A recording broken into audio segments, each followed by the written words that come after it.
Hello बच्चों, let's read this question. The question says a water tank appears shallower, that is less deeper than what is actually is. Obtain an expression to explain this. तो यहाँ पे बोला है कि एक water tank है जो देखने में उसकी जो हाइट है वो और कम लग रही है, वो कम डीपर लग रहा है। तो हमें एक एक्सप्रेशन ऑब्टेन करना है जो इस फिनोमेनन को एक्सप्लेन करें। की कंसेप्ट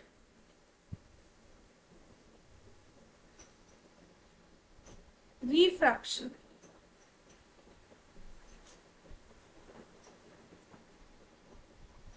सो अगर जो लाइट रे है वो किसी एक मीडियम से दूसरे मीडियम पे जाती है तो वो या तो बेंड होगी टुवर्ड्स द नॉर्मल या बेंड होगी अवे फ्रॉम द नॉर्मल। उसकी वजह से ये फिनोमेना अकर होता है। तो हम देखते हैं जैसे कि अगर ये इंटरफेस दो मीडियम का, ये टैंक है,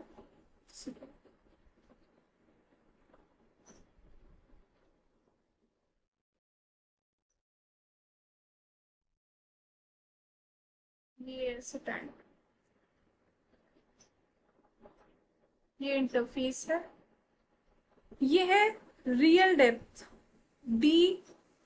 रियल रियल जो डेप्थ है टैंक की वो है ये। इसमें हमारा वाटर टैंक है तो वाटर फिल है। बाहर है मीडियम 1 और अंदर है मीडियम 2। रिफ्रैक्टिव इंडेक्स है मीडियम 1 का μ1, रिफ्रैक्टिव इंडेक्स है मीडियम 2 का μ2। अब कोई रे है जो परपेंडिकुलर आ रही है,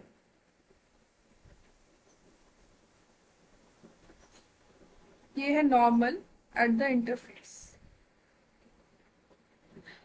अब अंदर से लाइट रे पास होके आ रही है नॉर्मली,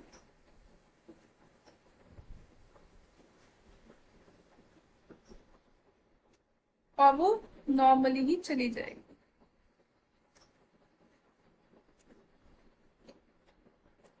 और एक और रे है वो आई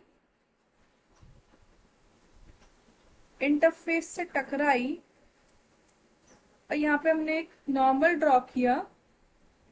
तो यहाँ पे जो μ2 है वो ज्यादा है μ1 से, तो ये डेंसर टू रेयरर मीडियम जा रही है रे, तो ये बेंड होगी अवे फ्रॉम द नॉर्मल। सो ये नॉर्मल से अवे बेंड हो जाती है। अब यहाँ पे कोई ऑब्जर्वर है, वो देखता है टैंक की डेप्थ को। तो अगर ये जो रे बेंड हुई है उसको हम पीछे की डायरेक्शन में एक्सटेंड करें तो ऑब्जर्वर को लगेगा कि जो उसकी डेप्थ है वो सिर्फ इतनी है, डी एपरेंट। ये होगी एपरेंट डेप्थ जो ऑब्जर्वर को दिखेगी कि जो टैंक है वो कम डीपर है। सो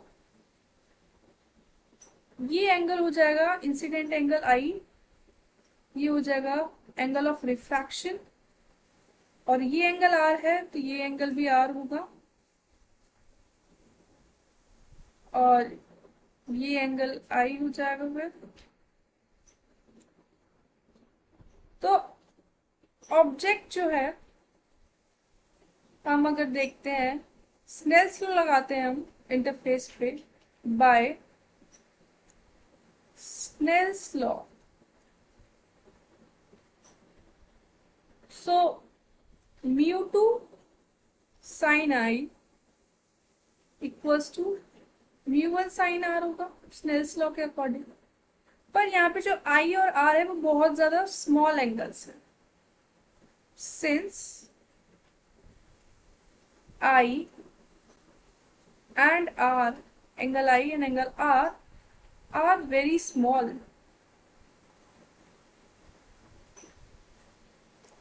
So I को हम क्या लिख सकते हैं? I को sin I लिख सकते हैं.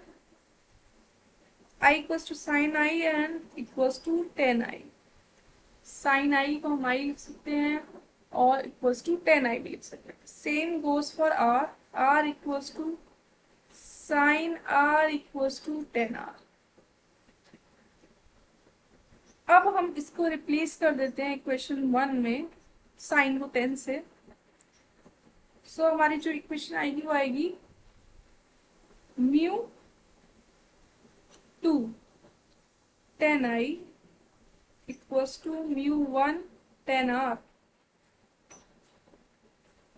अब हम मार्क कर लेते हैं, इसको हम मार्क कर लेते हैं M N O और M N O, इसको हम I मार्क कर लेते हैं. अब हम अगर 10 I की वैल्यू निकालते हैं, अगर हम 10 I की वैल्यू निकालते हैं, 10 I की जो वैल्यू होगी वो होगी mn by mo. So mu 2 into mn by mo equals to mu 1 और 10 R की जो वैल्यू होगी वो होगी mn by mi और mu 2 is greater than mu 1. यहाँ से mn कैंसिल आउट हो जाएगा. सो आएगा हमारे पास म्यू 2 बाई mo. जो mo है वो है real depth. So d real equals to mu 1 by d apparent, क्योंकि जो mi है वो एपरेंट डेप्थ है. सो यहाँ से आएगा d apparent equals to d real by mu 2 by mu 1. और जो म्यू 2 है वो ग्रेटर देन म्यू 1 है. सो जो एपरेंट डेप्थ होगी वो कम होगी रियल डेप्थ से.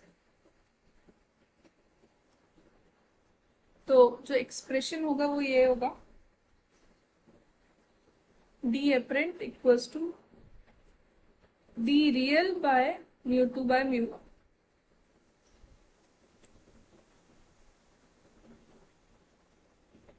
और यही फिनोमेना, ये एक्सप्रेशन हो गया. इसकी वजह से हमें जो वाटर टैंक होगा वो शैलोअर दिखेगा. Hope you understood it well. Best of luck.